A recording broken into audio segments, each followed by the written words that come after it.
Gusto ko po maging parang Annabelle po. Isa? Ano? May mga alahera, diamonds, ano dahil?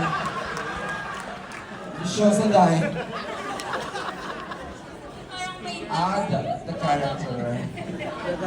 gusto ko yung sumusunod na po fantasy mo. Alam mo, hindi niya pa nakukuha bakit tayo tumatawa. Hindi ko alam kung aware siya. Yung Annabelle na doll po. Ayun. Dito nag-explain ako Annabelle the doll. Hindi namin yun nakaya. Charot. Ayun. Okay, thank you Tito Bobby. Everyone has answered. Past movies ng Shake, Rattle, and Roll, which is I understand, naka-16 na movies na po ba? Yes, 16. So, ito ba naka-upload lahat sa YouTube or ano po ba? Saan po ba mapapanood yung mga past movies? Okay, yeah. Nasa YouTube siya, and actually we had a Shake, Rattle, and Roll marathon last October 31st. That was, it ran for 36 hours straight to Shake, Rattle, and Roll. And it's still in YouTube, so pwede nilang mapanood naman. Restored na sila lahat. Well, they're digital format siya. So, kung ano siya, 4x3, 4x3, that time when we shot it. So there are some that are as is. Pero maganda pa naman siya. It retained its original scares. Yun naman ang after natin. Thank you. And then last question sa cast. I want to ask yung mga nakaupo sa harap. So, of course, lahat kayo are fighting evil dito sa Shake, Rattle, Roll. So, baliktarin naman natin. Halimbawa, bibigyan kayo ng chance na kayo naman na magiging magpo-portray ka ng isang horrifying character like Mangkukulam o si Sadako, Frankenstein, parang gano'n. Sinong peg ang gusto nyo gawin? The question is addressed to, would you like to Sa identify? harap yung mga Okay, sige, we'll give the priority sa mga nasa front row daw. Siguro with Isabel muna, please, Nak. The question, yung character na horrifying na gusto nyo. aside from what you portrayed here, any other characters na interesting na para gawin mo, Isabel? Well, I think mostly po siguro ilalapit ko na lang sa Dub, siguro from the other episodes. Kasi yun po, sobrang excited ako na makita kung ano yung mga stories ng present and future. So, naku-curious din ako kung ano siya, ako ano yung story at the same time. Kasi from what I know, I think, for example, kung kami po ay nasa episode 1, hindi pa po kasi namin talaga nakikita ko ano yung mga nasa ibang episodes. So it's also very exciting to watch and to find out. And yes, siguro yun din po. Curious din po ako if, what if mapasalan or makita rin namin yung next coming episodes. Alright. Ashley, please.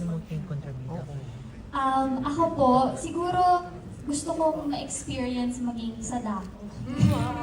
Kasi pupunta ka sa set, di ka na kailangan make-upan ng talagang diba? Yung wala kang make-up, tapos wala kang lines na i-memorize kasi body movement lang yung kailangan mong gawin. Kainis. Yes! Gusto ko pong ma-experience yun. Okay. Dustin. Paano okay nga yung kay Ashley? Ito racket? Racket lang? Racket lang sa set? Hindi, hindi naman siya.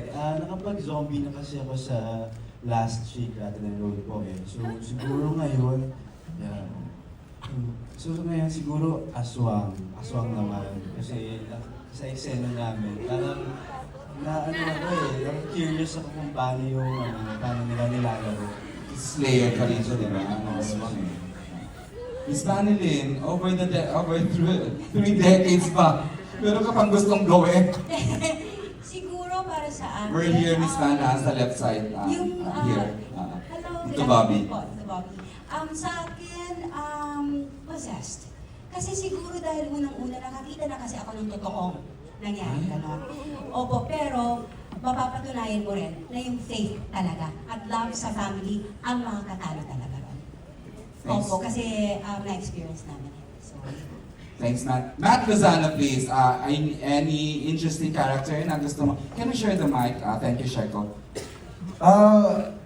Ito nasagot ko na to dati pero gusto ko Pwede ulitin mo rin naman sa buhay. ano Hindi naman mo? kasasama na loob mo. Pangarap ko kasi talaga magkaroon ng Ay, oo pala. karakter na alam mo yun, very charming pero ano pala siya. You are charming. Pero may pagkasahid ko siguro, pangarap ko maging Leatherface. Thriller. Texas Chainsaw Massacre. Thank you, Matt. Seth, meron ba? Nasagot mo last time pero sige, ulitin natin ngayon. Ano, kung pwede pa tiyanak. Kainis yung pagkakasagot mo. Tiyanak talaga. Hindi, gusto ko masubukan yung ano, yung parang entity, yung evil entity na parang sinapian. Gusto kong masubukan. Okay. Medyo possessed, gano'n, Seth, no?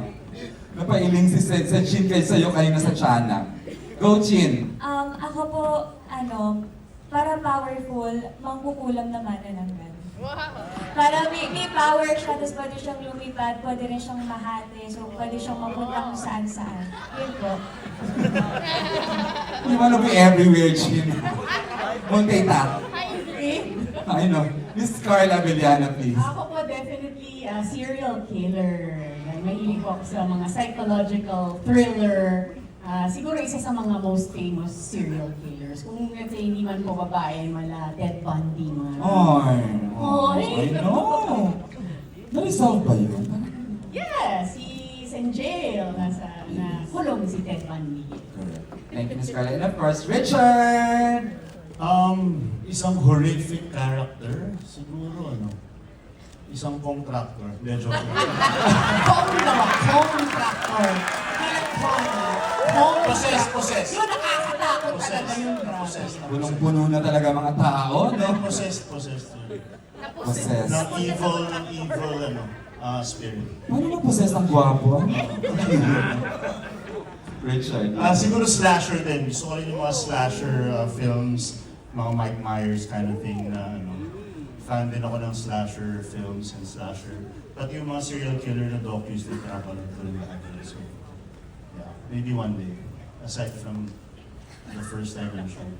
Okay, we will let those in the back to answer. Tagal ko nakapag-isip. Sabi ni Manuel, ikaw, sinong gusto mong maging? Sabi ko, diba? Hindi, pero alam mo, naisip ko, The Shining, Jack Nicholson, girl version nun. Pwede, psychotic killer. Wala bang Tagalog? Luma na yun, nanapin niyo. Wala bang medyo Pinoy naman dyan na Kaya hindi magkukulam na, reference? gawin na natin to. Magkukulam na lang. Why not? Thank you. And of course, si Arkin. Raven! Iba rin ang kagapuhan mo ngayon na, hindi kita nakilala, ha? Mga kapamilya ko yan. First, since yung role ko dito is aswang, na-fulfill ko na isa sa mga dream Oh. na gusto ko. Only in regal films, Gusto ko, no? gusto ko maging serial killer na mukhang mabait. So, yung isa. Sige.